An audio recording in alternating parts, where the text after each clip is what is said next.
Hello, everyone, and welcome back to the Film Room Podcast. This is Season 2, Episode 36. I'm your host, Joe Baress, joined by my co-host, Joby Fawcett. Joby, how's it going?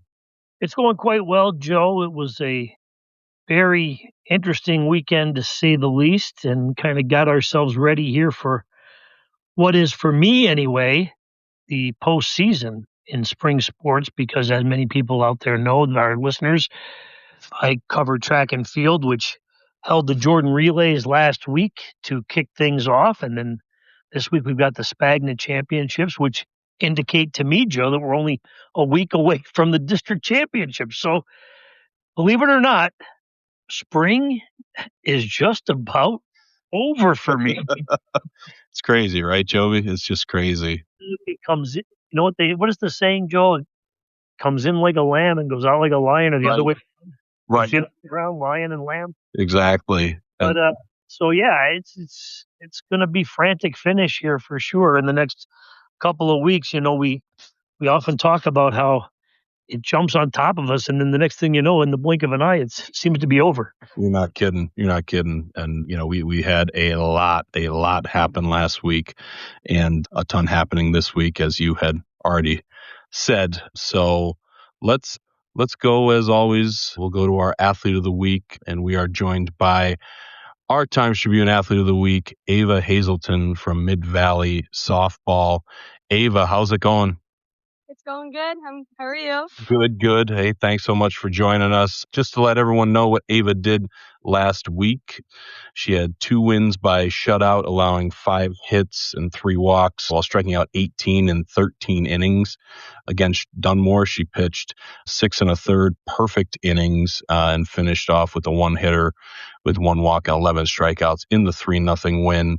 And against Western Wayne, she secured a 6-inning win with a 4-hit shutout, allowing 2 walks and striking out 7.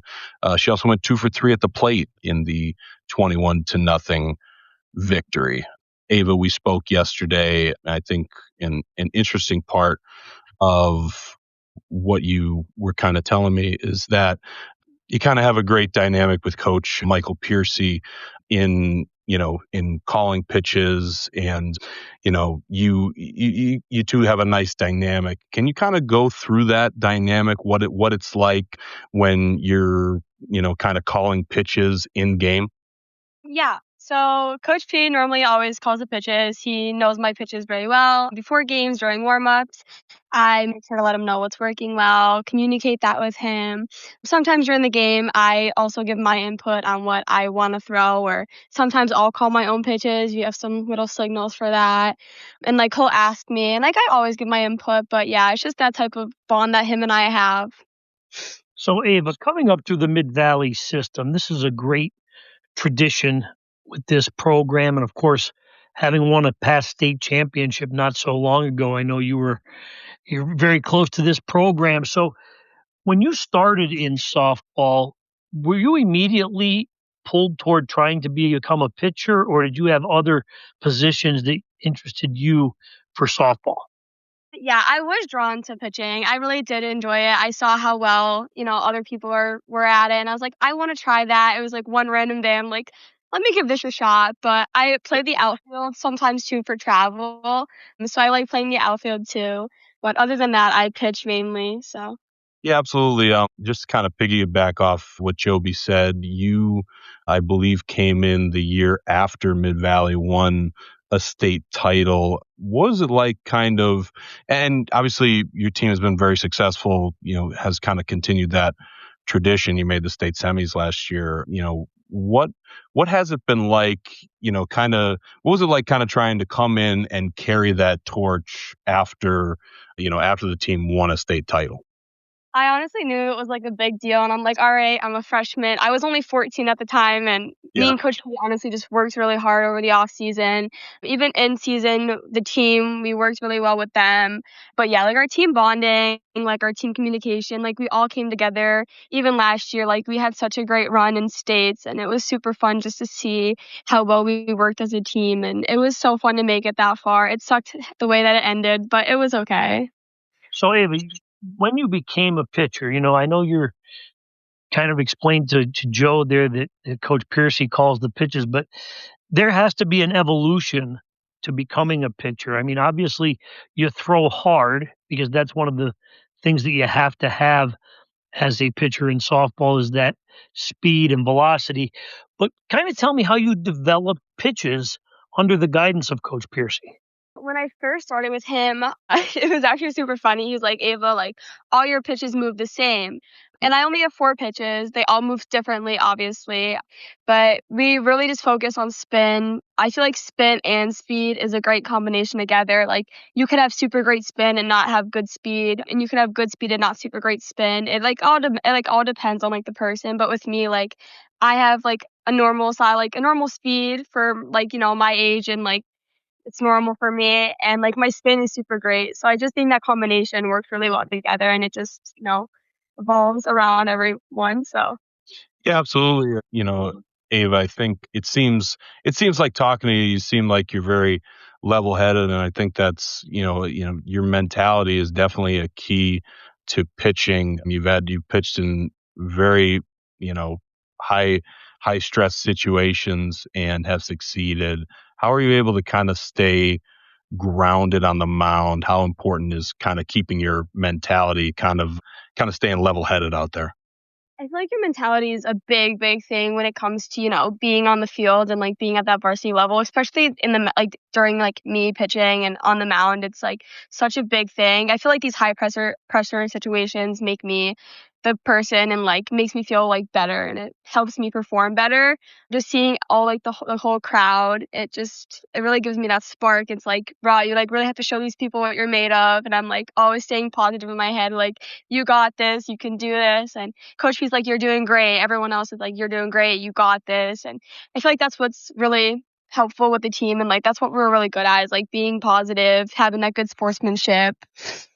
So, Ava, after Joe rattled off all your statistics, one that, of course, is the most important, as I often say about any sport, if you can't win if you don't score, and you've done a good job of not allowing your opponents to score. But do you use your offensive game as a way to kind of relax yourself on the mound? Because that's another aspect of the game where you have to be concentrating as well, because you made such valuable contributions offensively during this last run. Yeah. Definitely, like, in the beginning of the season, I was super well offensively. Even, like, now I'm good offensively.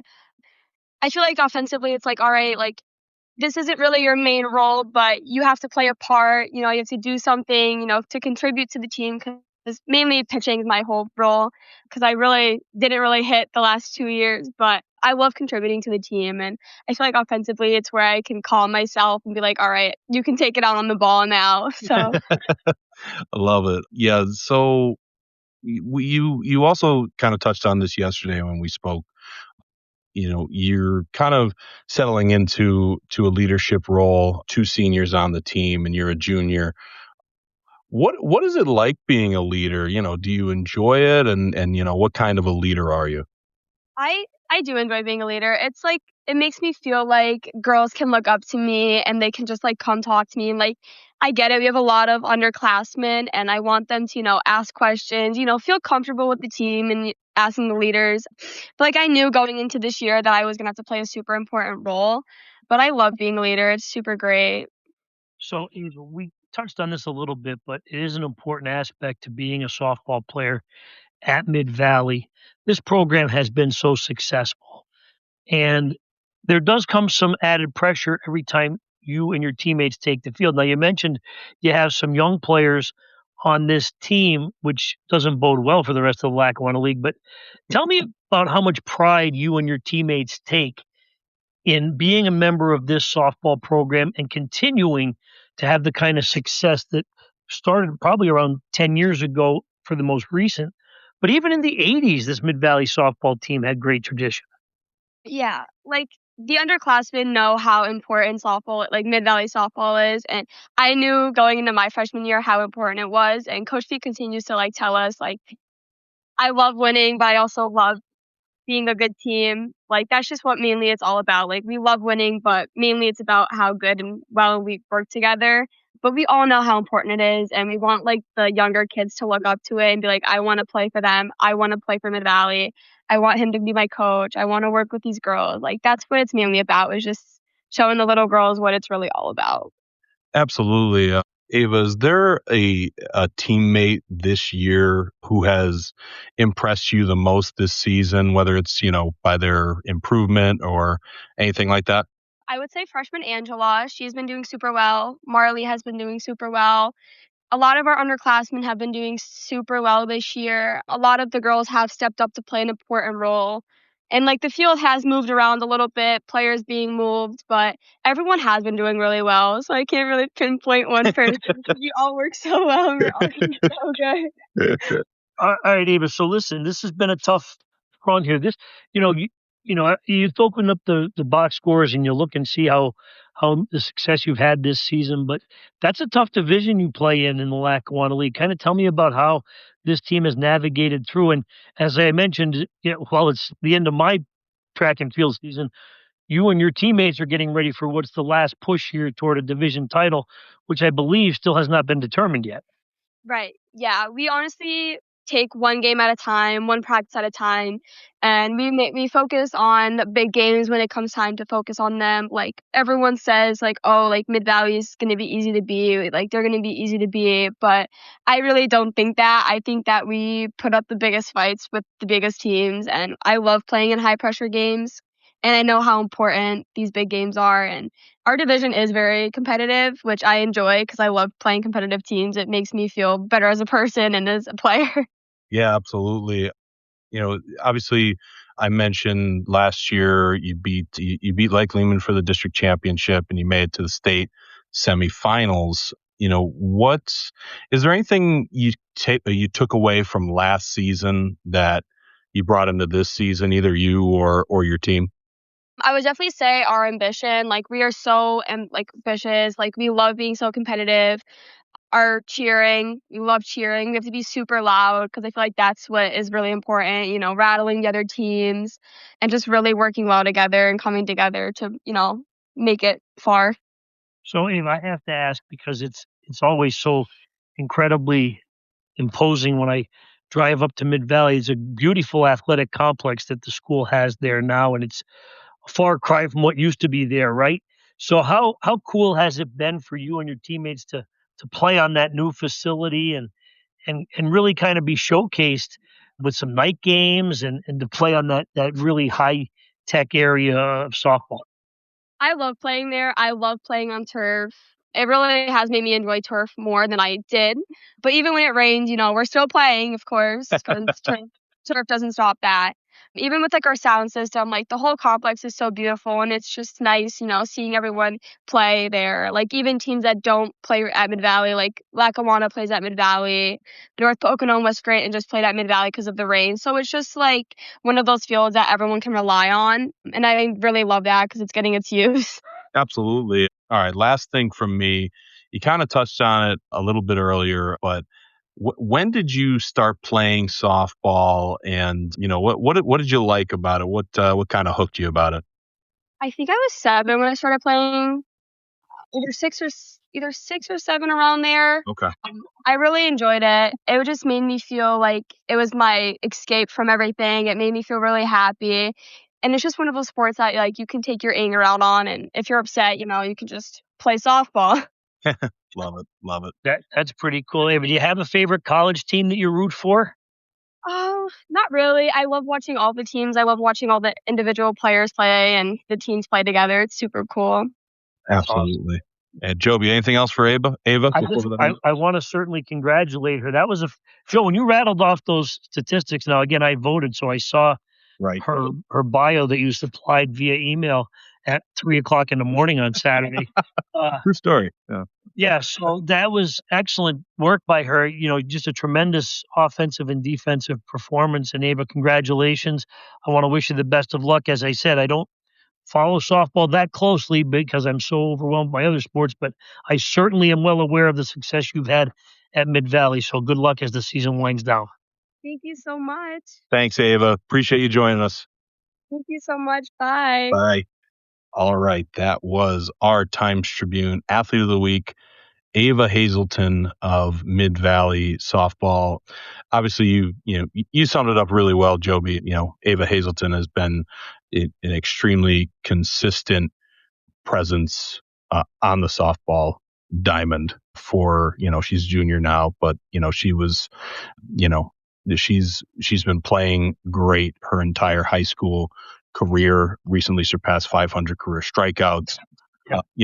She's just been great, and almost pitching a perfect game, taking a perfect game into the 6th inning with 2 outs left is super, super impressive against a pretty solid team in Dunmore as well.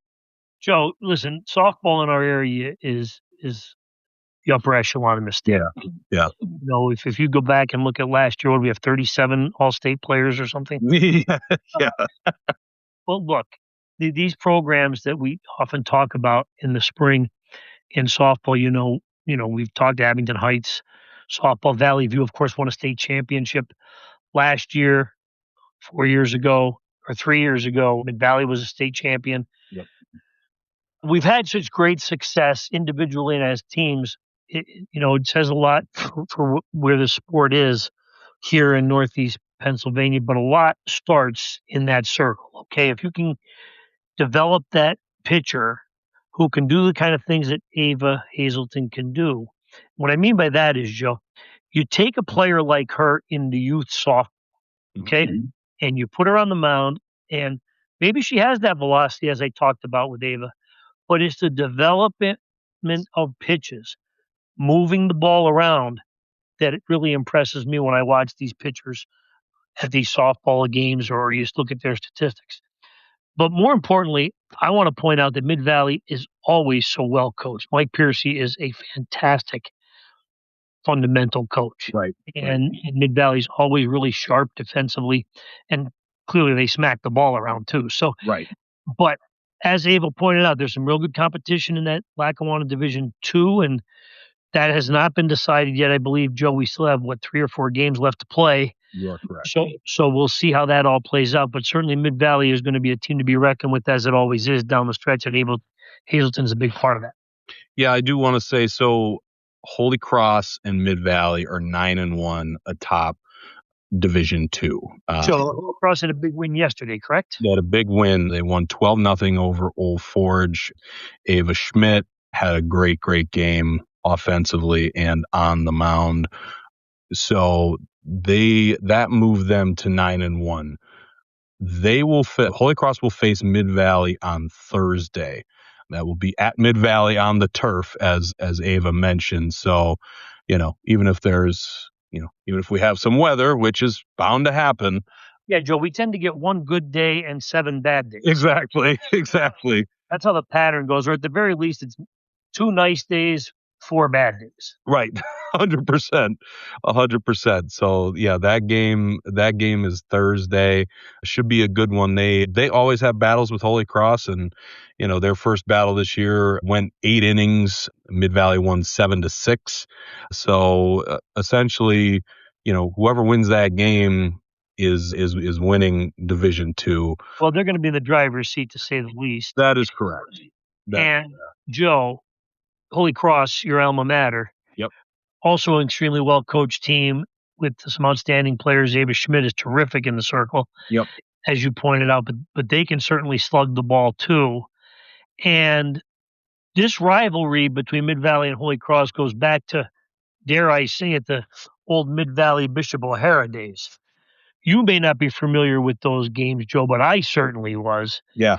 And early in my sports writing career, I actually was the softball beat writer. And I can remember even back then, those teams were battling it out. So, maybe the rivalry isn't what it was from then, but it certainly is intense now, and that should be a great matchup on Thursday. Yeah, Joby, I didn't know you wrote softball. How about that? Yeah, Joe, early on in my career, believe it or not, and this is when people used to kind of worry about me a little bit. I did. Bishop O'Hara won the state championship in softball. I covered that season. Yep. It was 2001. Our former colleague Herb Smith was a student at Bishop O'Hara at the time. Right. He was a senior that year. And I also covered Blue Ridge made a couple of trips to the state final and won a state championship. So I was on the Blue Ridge beat. You may not remember a pitcher by the name of Brittany Pavelski, Joe, but she threw a perfect game in the state semifinals. Wow. To get her team to the state championship game. Now, they lost 1-0 in the final that year, but that was just a quick blip for me where I kind of covered baseball and softball together. Believe it or not, Joe, I covered some pretty good baseball teams. Oh, I'm sure. Riverside, Elk Lake, they had some real talented groups go to the state semifinals, and Elk Lake went to the state final one year I was covering, but I regress, Joe. Here's the thing. It was fun covering softball back then, but that's how I kind of got familiar with some of that softball terminology. And my daughter played for Lake. Yes. So Yes. True. I had my punishment for 8 years going to games left and right. But no, it was a lot of fun watching her play. And again, going back, I'm looking forward to seeing how this all plays out over the next. I hope I get a couple of days to look in on some of these games, Joe. Yeah, right. Joby, you were super busy last week. I mean, that's I slept about 6 hours all week. Yeah, I mean, not that it's different from any other week, but I feel like it was ramped up last week. Go ahead. Dive into my schedule from last week. Let's laud. We had a pretty good list of all athlete of the week candidates. Yeah, exactly. And you could tell me if there were more, but Mikey Schimmelfinnig of Riverside Track and Field, he set a school record in the 1600 with a time of 4 minutes, 29.44 seconds, besting his mark that he set earlier in the year.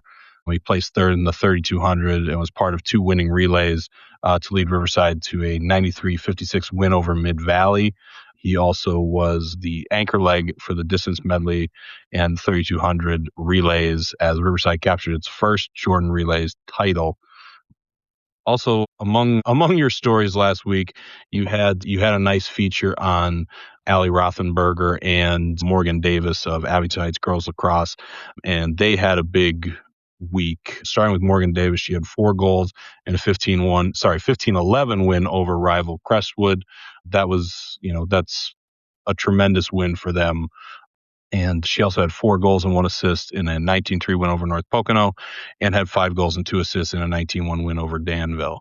When it comes to Allie Rothenberger, she had 7 goals in a 15-11 win over Crestwood. She had 2 goals and 2 assists in the 19-3 win over North Pocono and 2 goals in a 19-1 win over Danville. Owen McPartland of Scranton Prep Boys Lacrosse had 2 goals, including the game winner in overtime, to help Scranton Prep beat Delaware Valley 8-7 and complete an undefeated season in the conference. And also we had Brett Yanowski of Mid-Valley Baseball. He went 2 for 3 with a double, an RBI, and 2 runs in Mid-Valley's 5-1 win over Dunmore. Went 1 for 2 with 2 runs in a 14-0 5-inning win over Western Wayne.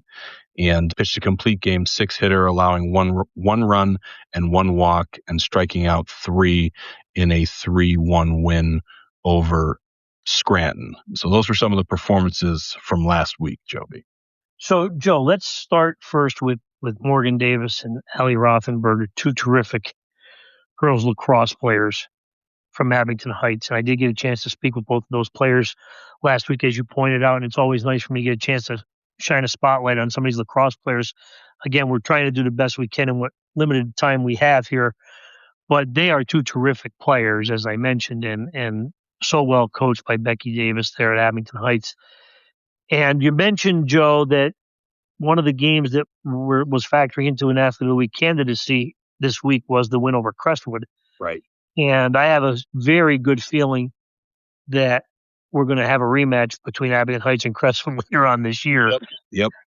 These 2 teams are so gifted and they're so well coached. And again, when we talk rivalries, it doesn't get much better than the girls' lacrosse rivalry between Abington Heights and Crestwood. And I really think that has helped kind of get and certainly stir up more interest in the sport. And Morgan Davis, last year as a freshman, to have the kind of impact she had.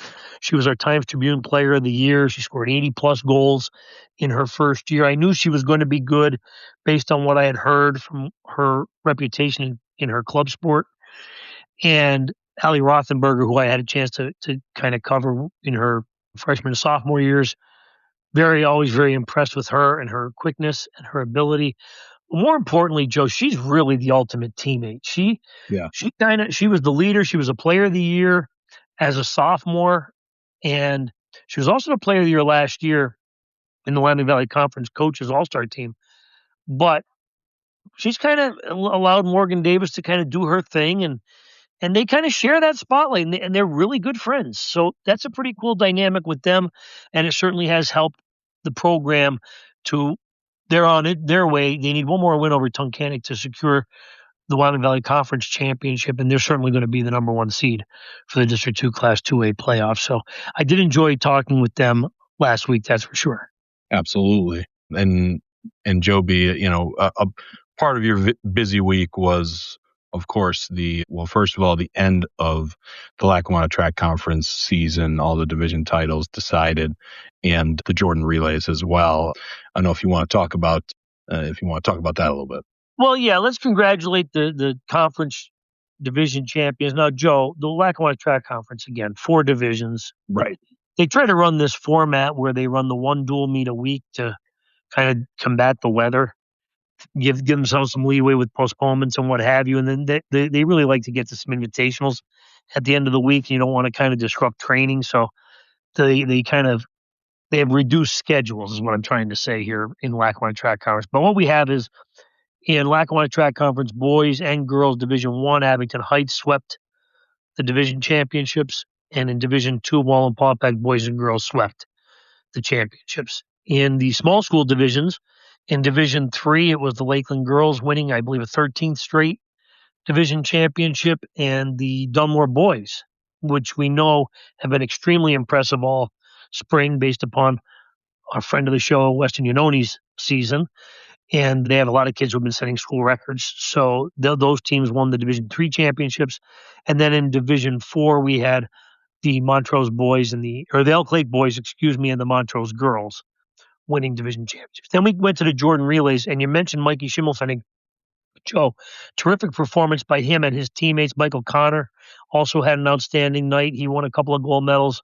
Riverside won 2 of the 6 AA races and won the AA team championship. First time in program history that Riverside was able to win the 2A Jordan Relays Championship. So I really felt good for those kids at Riverside. They've done a real good. You remember back to the fall, Joe, Mikey Schimmelfennig and Michael Connor were a big part of the state runner-up team in cross country. Right. When Elk Lake won and Riverside finished second. Yep. At cross country. So those kids gets carried over to the track season. And we had the girls AA champion was Montrose again. This is gonna be a theme moving forward with the 2A girls postseason, because Montrose really has the most talented and deep roster in Class 2A in District 2. I think Montrose will be the favorite for the Spagna meet on Tuesday, and certainly at the District 2 championships. They had a great night at the Jordan Relays. And in the boys 3A, we had the Wallenpaupack boys. Based on winning the last event and setting a meet record, Wallenpaupack boys were crowned the champion in 3A. And then in the girls 3A, of course, Abington Heights, which seems to win every year, won another team championship. And I really felt good for Anna Pusilowski. I thought it was a neat little thing. These are relay events, Joe. And her, specialty has been the mile. Yes. The 1,600 meter run. And that distance medley, the opening race of the Jordan Relays is always the distance medley, and it finishes with the anchor leg, which is the 1,600 meter run. And for 4 straight years, Anna Pusilowski finished that race first. And so she got to come down the home stretch to a round of applause for 4 straight years in the same race, and helped win Abington Heights another, not only distance medley gold medal, but certainly another team championship. So it was a great night of fun and excitement. And despite it being a little chilly at Scranton Memorial Stadium, we were able to get through the evening with some great performances. And I'm really looking forward to the Robert Spagna Championship meet, which is Tuesday night at Scranton Veterans Memorial Stadium. Yeah, absolutely, Joby. And, we also, I don't know how much you want to get into this, but we had some important things happen off the away from sports, but about sports, as HB 41 passed the state house, which is kind of an overwhelming vote. Joby, you had multiple stories on it this last week. You did a great job with that on top of everything else that you were doing. But this is...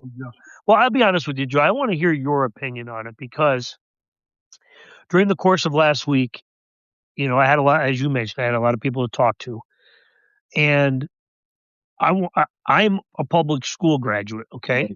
So I have a perspective, and clearly the epicenter of all of this for this year. Remember, this is not something that just happened out of the blue. Right. This has been going on for decades, where these really in particular, and I think I pointed it out in one of the stories, was it really came to a head when the Philadelphia Catholic League and the Philadelphia Public League joined the PIAA. Okay. Right. So it's really been the last 2 decades when it's really kind of hit this fever pitch. But what's really brought it to the forefront was Old Forge's loss in the 2A boys final to Sewickley Academy. And we all know by now it's bordering on boredom bringing it up, but it is the facts. Right. That Sewickley Academy had these all-star players from all over the world playing against Old Forge, which, of course, can only draw players from a 3.5-mile radius school district, right? So we're at that point, and Chris Gatto did a great job of kind of, defending his school, and he felt that was the right thing to do on behalf of his student body and his athletes. So it's really gained a lot of steam, and I wasn't surprised that it passed the House, Joe. Right. Based on the politics of it. Right. I was a little surprised by the overwhelming margin. Right. That it passed. So it's really got a lot of steam, and I think that kind of really energized the people who are, dare I say, on the crusade to have separate state playoffs for public schools and private schools. So the reason, and of course I talked to Holy Cross Principal Ben Tallarico, who is also the District 2 private school rep. Right. Look, they've been kind of getting bashed a little bit here. Right. Right. It's easy to kind of get your pom-poms out and cheer for the public schools and say, hey, yeah, we're passing this bill. But there are some private schools involved in this too, right? So correct. And some athletes at those schools, which you were one of. So right. I'm interested to find out your perspective, Joe, on how you feel about this quote unquote term that keeps getting flung around of fairness. Right. Right. It's so let's first just break down, and you tell me if I'm wrong, Joby, but this bill now goes to the Senate, the state Senate, where it has to pass, and it has to be signed by the governor. Correct. And then that allows the idea of a public versus private to be, that allows the PIAA to make some sort of playoff format that would reflect what they're allowed to, some sort of public and private championships for postseason. Correct, essentially?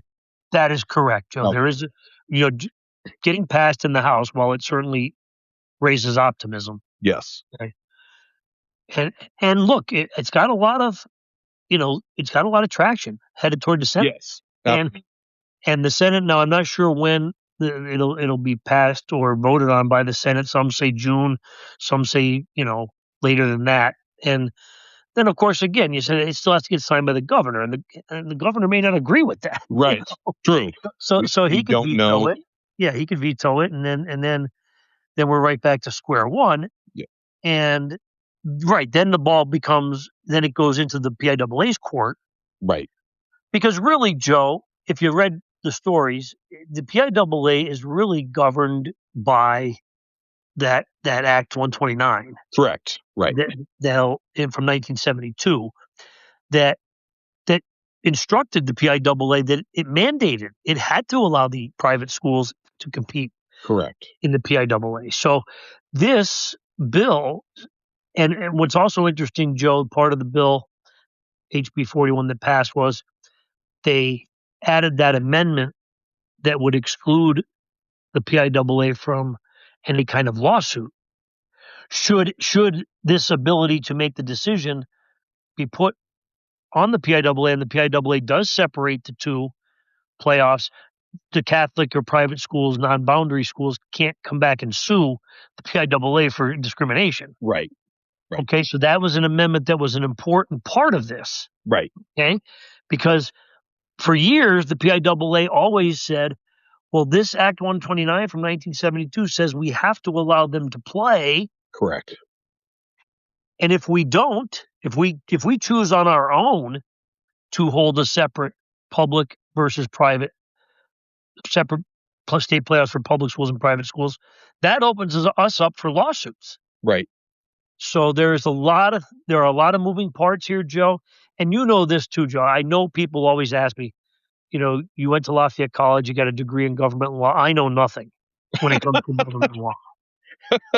I graduated 34 years ago. Okay. It's a long time ago when I studied all that stuff. So I'm just gonna, follow what's going on. But again, I want to, you played at a private school, Joe. Right. And I guess I want to pose this question to you. Do you see where public schools are coming from? But more importantly, do you feel it's right, wrong, or indifferent to have a separate public versus and a private playoff? That is. It's a loaded question, Joe. So let me unpack this. We're supposed to be the ones. We're not supposed to be the ones answering the questions. We do the interviews, Joby. But no. Well, I want to get your perspective, Joe, because I find it interesting. One of the state senators, Marty Flynn, is championing this cause, and he went to Scranton Prep. Yeah. Yeah. Exactly. No, I'm just kidding. No. You went to Holy Cross, and so it's kind of a situation where these, you're going to be playing a separate tournament. Right. And I guess I got to be honest with you, Joby. I don't like the idea of that for a team like my alma mater. There's, and I don't think, we talk about Old Forge. I don't think there's any sort of, beside the rivalry, on the court or, anywhere, on whatever field you want to throw out there. I don't think that Old Forge is trying to, push anything toward like our local teams, I think. But the fact is that, if all these parts go through, so that's why I kind of wanted to make clear that this, that certainly is, passing the state house is certainly going to give it momentum, but it still has a long way to go. But I just think I don't like it for, like if I speak specifically for my alma mater, I don't think that's fair to just swing it completely the other way. And we see this with multiple sports. I mean, look at what happened with NIL.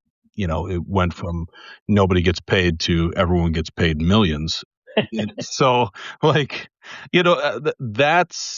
I think that obviously it's clear that boundary schools, especially like Old Forge, have a, there was no better, example of, a fairness in the public versus private charter Catholic school than Old Forge taking on Sewickley. And we know that. So, while I would defend these area schools, there is a need for some sort of fairness when it comes to things like that, like these, like you mentioned, the Philadelphia schools. I feel like that's more of the issue than our area teams. But at the same time, our area Catholic schools, Holy Cross, Scranton Prep, Wyoming Seminary, Holy Redeemer, I fear that they may suffer because of this. And also, I feel like it sort of takes away, to a certain extent, just I want to use the right word without offending people, but you're not going to be able to do that. I just think, once again, it further waters down the already, there's already so many classifications. Now we're going to water it down more for, putting all the Catholic schools in one and putting all the public schools in another. I don't, basically what I'm trying to say is I don't like the idea of it going from this spot where it is right now, like, to the other extreme on the other side, is basically what I'm trying to say. Cause I just don't think, and, like, I don't know, Holy Cross isn't bringing in, like, I don't know, people they're not bringing in, like, these people from around the world to build a power like Sewickley, I guess is what I'm saying. And I don't know. I just think that, I fear for the effect that this would have on my alma mater and, some of these other schools in the area. Okay, so Joe, you've heard the saying, one bad apple ruins the whole bunch. Right? Yes. Okay, so as I said, this has really kind of gotten ramped up over the last couple of decades, because clearly when the Philadelphia Catholic League got inserted into the PIAA playoffs with the deep talent pool that's in Philadelphia, right, that was going to have a very glaring impact on how many teams. Right. So much so that we've had two teams from District 12 play in the 6A state final.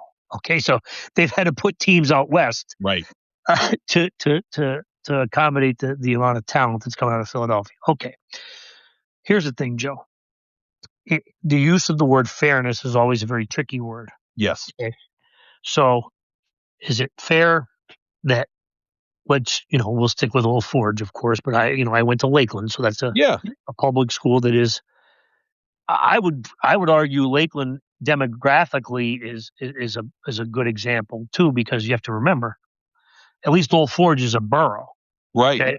Right. Lakeland, the jointure that makes up Lakeland is the borough of Mayfield, the borough of German, which are two very small communities. You can drive right down Main Street and it's 3 blocks and you're through German, and you're 4 blocks and you're through Mayfield. And then you have the residents of Scott Township, who are really spaced out over a huge geographic area, which makes it difficult to kind of build those types of team camaraderie things, right? But we're still bound by the parameters of the Lakeland School District. Right. Okay? Right. And this past year, of course, Lakeland lost to Lansdale Catholic, which is one of those private schools that was able to get a couple of players from outside the state. So I do think, once we got to the point where winning state championships became the ultimate priority for those schools, not just in the Philadelphia area, but certainly in the Pittsburgh area and yes, the big hubs of our state, the Harrisburg area, the Bishop McDevitt's, clearly the Imhotep Charters of the world. The Pittsburgh Central Catholics. Their ability to attract star athletes stems a lot from their success. Right. Okay, so that true.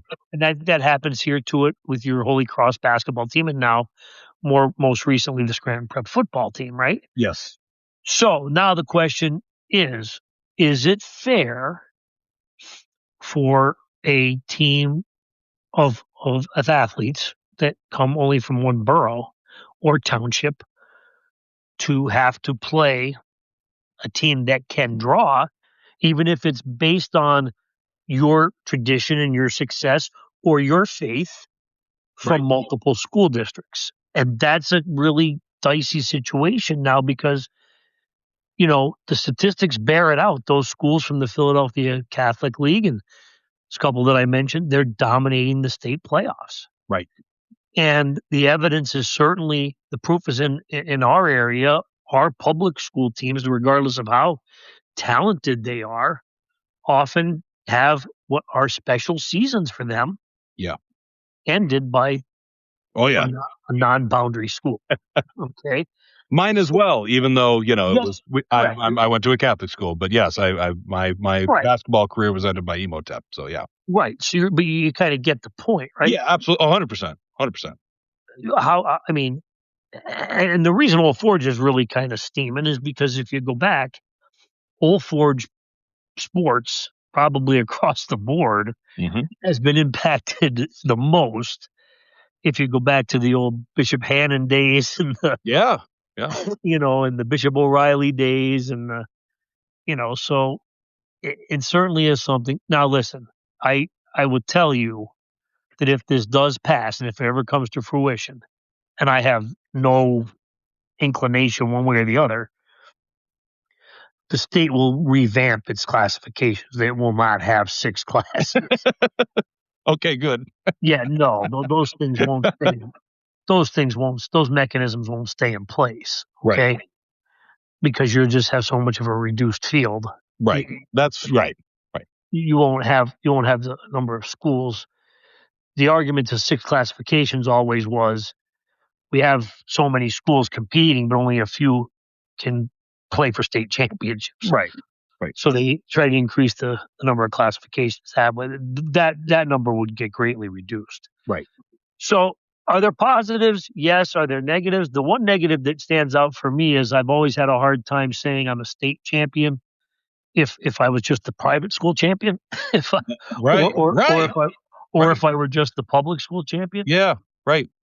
So, I guess I could be swayed one way or the other, but I competed in a sport, Joe, that the goal, if you were really in that top tier of athletes, track and field, the goal was to be the state champion. Yes.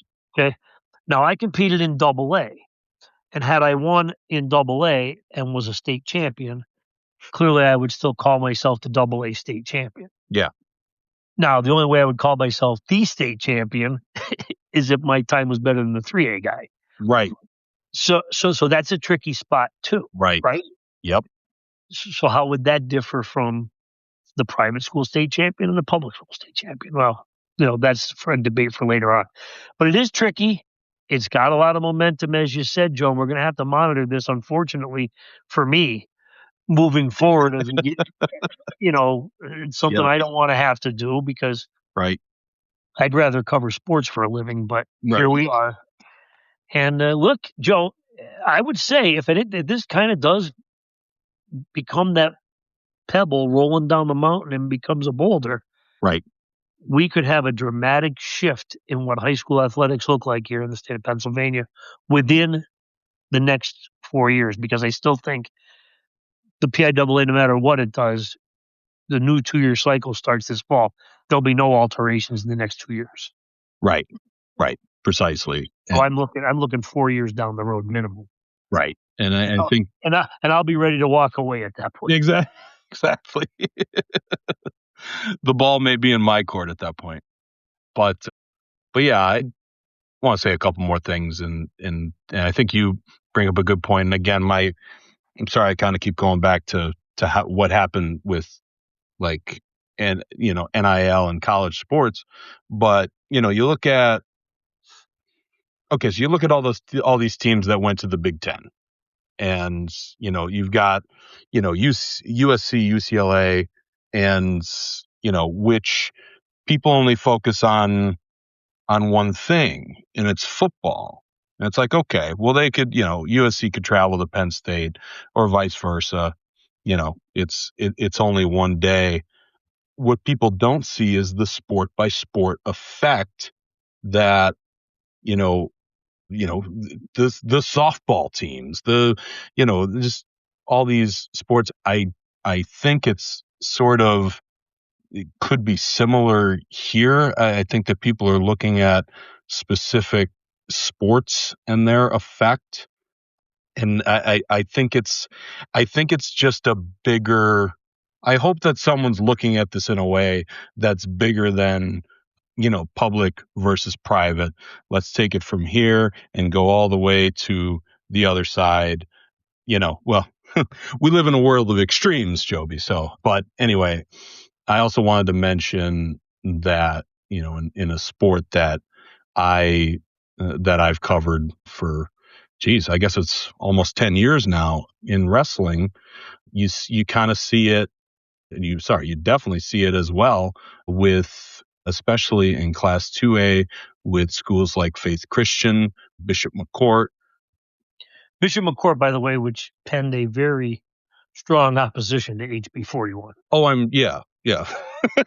That's not surprising.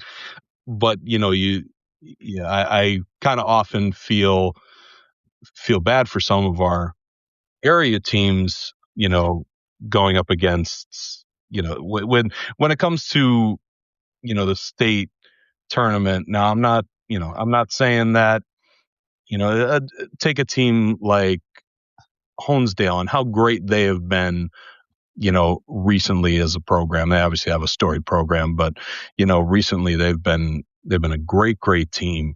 And, you go into that state tournament and, you know that somewhere down the road or maybe in the first round, you're facing, Faith Christian, and there's nothing you could do, to win those.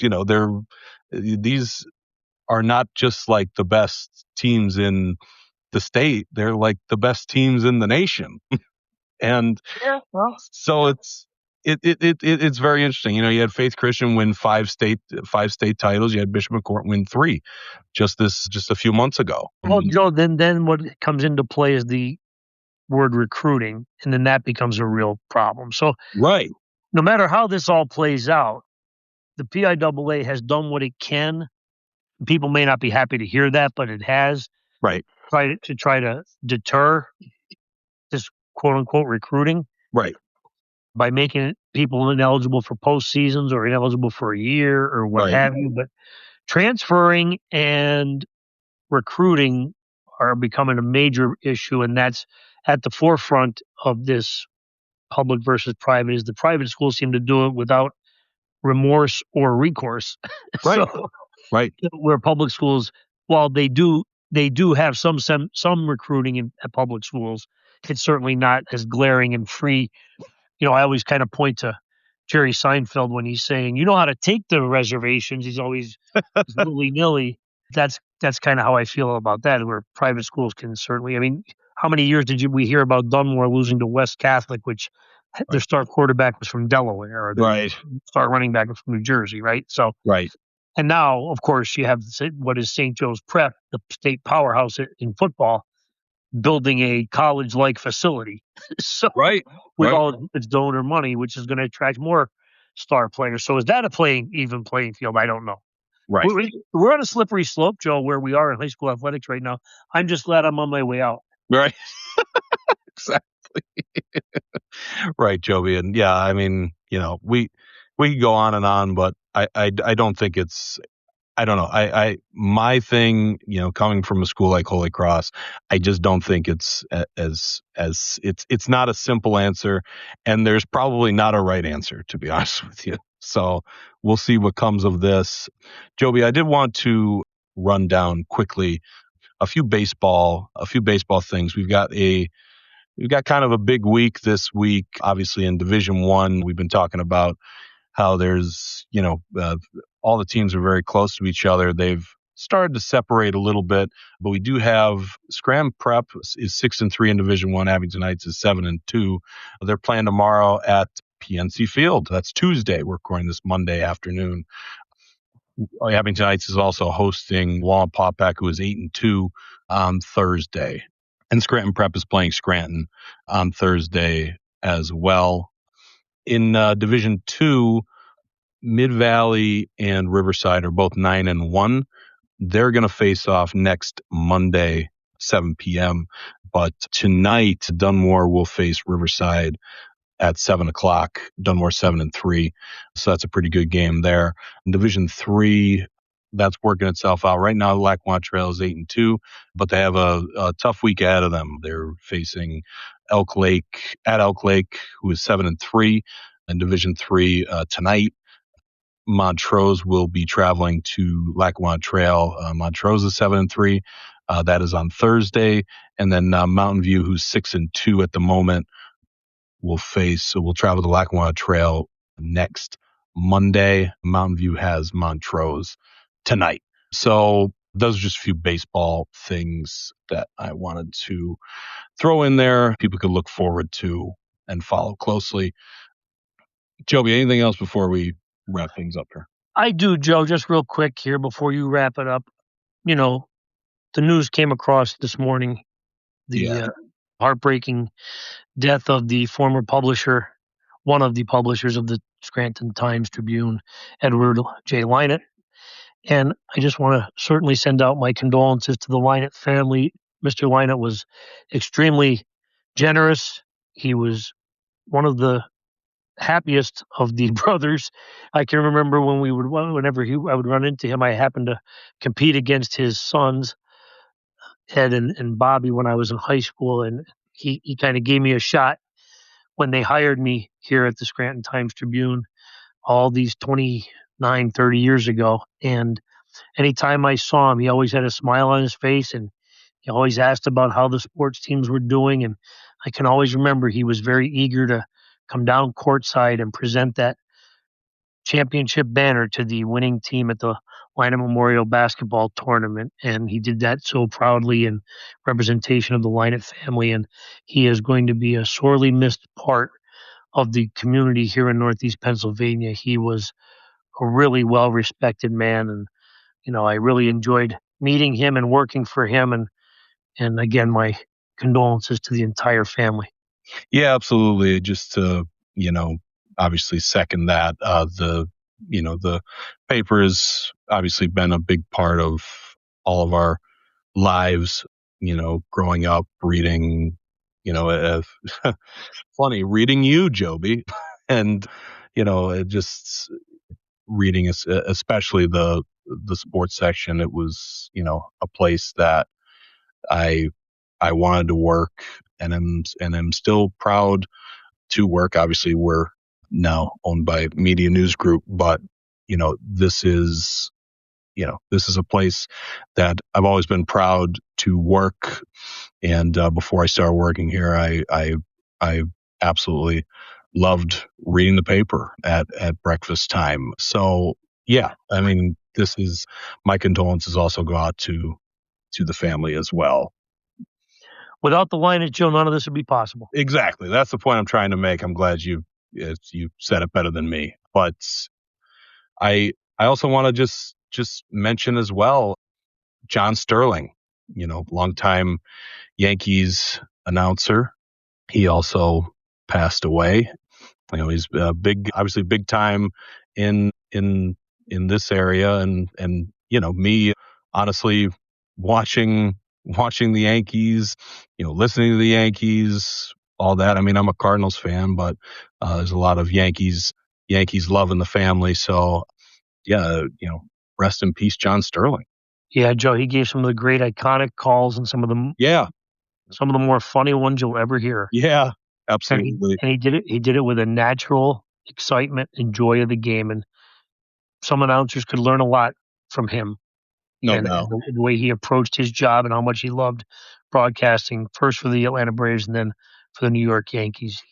He did it well. He was a professional, despite what everybody would say. It's not easy to broadcast 162 games a year. And with the Yankees, it often went 20 more. So he did a great job. He was entertaining. I enjoyed listening to him. And again, sad day for New York Yankees fans, certainly of this generation. Absolutely. Joby, I think that just about wraps it up, unless you have anything else. I don't, Joe. Thanks to Ava Hazelton for joining us here today. Absolutely. Go to the website, thetimes-tribune.com/sports. Follow us on X at SportsTT. Follow us on Facebook and Instagram, Times Tribune Sports. Follow Joby's Times Tribune Facebook page, Joby Fawcett Times-Tribune. And follow this podcast wherever you get it. Subscribe. It's free. Go to Apple, Spotify, YouTube, Amazon Music, and of course, Podbean. We record this every week. And thank you, Joby. We had a lot to unpack here on this podcast, and I think we got to mostly